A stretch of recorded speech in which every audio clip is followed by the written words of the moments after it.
So hey guys, welcome back to my channel. तो दोस्तों, जैसा कि हमने मार्शल मास्टर के पिछले एपिसोड में देखा था कि शुआन युआन एम्पायर की शिप को देखकर चैन साओ भी उसके ऊपर अटैक करने के लिए तैयार हो गया था, मगर मास्टर गाओ उसको रोक देते हैं। फिर इसके बाद हमें दिखाया जाता है कि शिप के अंदर से शुआन युआन एम्पायर का प्रिंस फेंग ली बाहर आता है, जिसकी बॉडी लाइटनिंग मैजिक से चार्ज थी। यहाँ पर काफी सारे लोग उसको देखकर अपना सर झुका लेते हैं, यहाँ तक कि कुछ मास्टर्स भी। मगर जब फेंग ली की नजर चैन सीसी पर पड़ती है तो वो भी उसका दीवाना हो जाता है। वो आगे बढ़कर अपना इंट्रोडक्शन देता है, लेकिन सामने से चैन सीसी उसको साफ इग्नोर कर देती है, जिससे फेंग ली को बहुत ज्यादा गुस्सा आ जाता है। और अब आगे दोस्तों, आज के एपिसोड की शुरुआत बिल्कुल उसी जगह से होती है जहां हमें दिखाया जाता है कि अब फेंग ली चैन सीसी के ऊपर अटैक करने पड़ता है। मगर चैन सीसी ये चीज चुपचाप सहने वाली नहीं थी। वो ऊपर हवा में जाकर अपने तलवार को एनर्जी से चार्ज करती है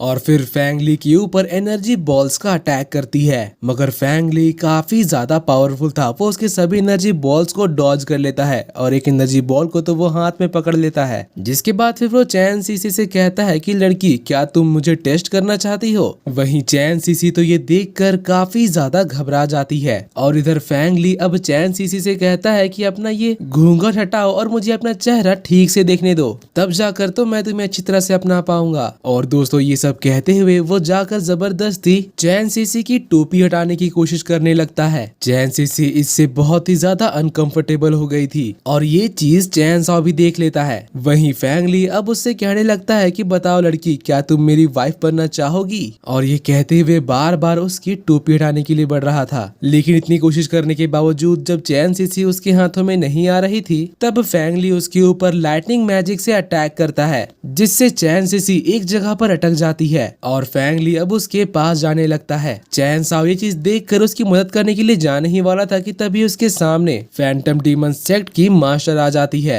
और एक ही पावर स्लैश अटैक से चैन सीसी को लाइटनिंग अटैक से बचाने के साथ साथ फेंग ली को भी रोक देती है। फेंग ली ये देखकर बहुत ज्यादा हैरान हो गया था। तभी फैंटम डीमन सेक्ट की मास्टर कहती है कि शुआन युआन एम्पायर के प्रिंस मजाक तो नहीं कर रहे, क्योंकि एक फैंटम डीमन सेक्ट की डिसाइपल तुम्हारी वाइफ कैसे बन सकती है? तभी शुआन युआन एम्पायर का एक मास्टर आकर उनके ऊपर अटैक कर देता है। ये असल में शुआन युआन एम्पायर का गार्डियन है और इसका नाम ली लुई है। मास्टर गाओ उसको देखकर कहने लगते हैं कि अब ये सिचुएशन काफी ज्यादा बिगड़ने वाली है। मगर फैंटम डीमन सेक्ट की मास्टर तो फुल कॉन्फिडेंस में थी। वो कहती हैं कि देखो, अब इस बच्चे का साथ देने के लिए ब्रदर गी भी यहाँ पर आ गए हैं। मुझे तो इस बात से हंसी आ रही है। और इतना कहने के बाद वो ऊपर हवा में जाकर अपना मल्टीपल शैडो क्लोन्स बनाती है, मगर ली लुई तो उनके शैडो क्लोन्स को डॉज करके अपने पंच से ही डिस्ट्रॉय कर रहा था। और फिर जब बाकी सारे शैडो क्लोन्स एक साथ उसके ऊपर अटैक करने के लिए बढ़ते हैं, तब वो एक एनर्जी ब्लास्ट से उन सभी को एक साथ में ही डिस्ट्रॉय कर देता है। मगर फैंटम डीमन सेक्ट की मास्टर अब यहाँ से गायब हो चुकी थी। गार्डियन ली लुई उसको आसपास देख रहा था कि तभी उसकी नजर एक चमकते हुए रोशनी पर पड़ती है। मास्टर यान उस रोशनी से उभर कर सामने आती है और फिर हंसने लगती है। तभी गार्डियन ली लुई कहता है कि फैंटम डीमन सेक्ट की मार्शल एम्परर मास्टर यान सच में काफी ज्यादा पावरफुल है, मगर मुझे रोकने के लिए इतना काफी नहीं होगा। और इतना कहते ही वो एक पावरफुल फॉर्मेशन को क्रिएट करने लगता है, जिसको देखकर यहाँ पर सभी लोग हैरान हो गए थे, क्योंकि ये पूरा एटमॉस्फेयर हिलने लगता है। तभी प्रिंस फेंग ली आकर अपने गार्डियन को रोक देता है और फिर आगे बढ़ते हुए वो फैंटम डीमन सेक्ट की मास्टर यान से कहने लगता है कि बताओ, क्या तुम भी शुआन युआन एम्पायर के प्रिंस की वाइफ बनना नहीं चाहोगी? तो आखिर तुम उस लड़की को क्यों नहीं समझाती? जिस पर मास्टर यान हंसते हुए वहाँ से टेलीपोर्ट होकर फेंग ली के पास आ जाती है और उससे कहती है कि देखो बच्चे, तुम अभी बस एक डिसाइपल हो, लेकिन अगर तुम शुआन युआन एम्पायर के किंग बन जाते हो तो फिर इस बारे में हम सोच सकते हैं। फेंग ली यहाँ भी उनको पकड़ने की कोशिश कर रहा था, इसीलिए मास्टर यान पीछे जाकर उसके ऊपर हंसने लगती है। फेंग ली का मुंह इससे काफी ज्यादा उतर गया था और वो काफी ज्यादा गुस्सा होने लगा था, जिसको देखकर यहाँ पर सभी लोग घबरा जाते हैं। चैन सीसी भी घबरा कर अपने मास्टर के पास चली जाती है, मगर तभी फेंग ली भी हंसने लगता है और फिर आगे बढ़ते हुए कहता है कि ये तो बहुत ही ज्यादा इंटरेस्टिंग है, मगर शायद तुम्हें ये नहीं पता कि जो मुझे चाहिए होता है मैं वो लेकर ही रहता हूँ। मास्टर यान अपने डिसाइपल को बचाने के लिए सामने खड़ी हो जाती है मगर यहाँ अब चैन साओ खड़ा होकर देखने वाला नहीं था। वो आगे बढ़कर कहने लगता है कि शुआन युआन एम्पायर का प्रिंस तो सच में काफी ज्यादा ठरकी है। प्रिंस फेंगली ये सुनकर बहुत ज्यादा गुस्सा हो जाता है। मगर अब चैन साओ आगे बढ़कर उससे पूछने लगता है कि क्या तुम्हारे शुआन युआन एम्पायर में कोई भी लड़की नहीं है, क्योंकि तुमको देखकर तो ऐसा लगता है कि तुमने जीवन में कभी भी कोई लड़की नहीं देखा है। चैन साओ को खुद के लिए खड़ा होता हुआ देखकर चैन सीसी बहुत ही ज्यादा इम्प्रेस्ड हो गई थी। मगर जब मास्टर गाओ देखते हैं कि फेंगली इससे गुस्सा हो रहा है तो वो जाकर चैन साओ को रोकने की कोशिश करते हैं। वो कहते हैं कि ये लड़का शुआन युआन एम्पायर का प्रिंस है, क्यों ना तुम अपनी इस गलती के लिए तुरंत फेंगली से माफी मांग लो।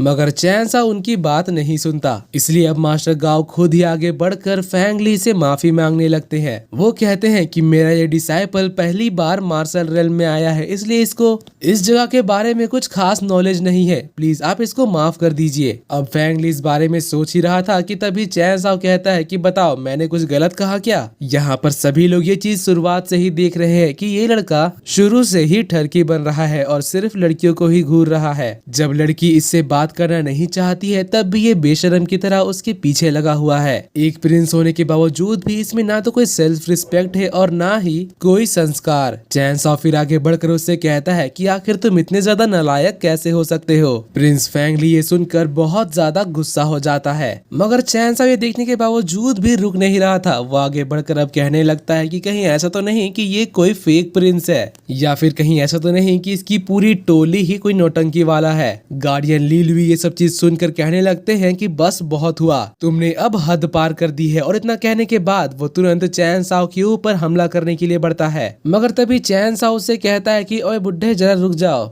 अगर इस तरह से तुम लोग यहाँ पर बार बार फाइटिंग करोगे तो पीछे जो जेड एंट्रेंस बना हुआ है वो डिस्ट्रॉय हो जाएगा। तभी तुम लोगों के फाइट की वजह से ये पूरा एटमॉस्फेयर हिल गया था और देखो जेड क्रिस्टल के सामने फॉग जम गई है। सभी लोग यहाँ पर ये चीज सुनकर हैरान हो जाते हैं। गार्डियन ली लुई भी देखता है कि सच में जेड क्रिस्टल के सामने तो फॉग जम गया है। लेकिन फिर गार्डियन ली लुई कहता है कि तुम बस हमारा ध्यान भटका रहे हो, पहले तो तुम्हें हम जान से मारेंगे, उसके बाद डिसाइड करेंगे कि अंदर कैसे जाना है और बाहर कैसे आना है। मगर तभी मास्टर गाओ चैन साओ को उसके अटैक से बचाने के लिए सामने आ जाते हैं, जिससे उनको भी काफी डैमेज होता है। गार्डियन ली लुई कहता है कि मेरे अटैक को रोकने की कोशिश अब तो तुम लोग नहीं बचोगे, और इतना कहकर वो जैसे ही उसके ऊपर अटैक करने जाता है, आज का ये एपिसोड यहीं पर खत्म हो जाता है।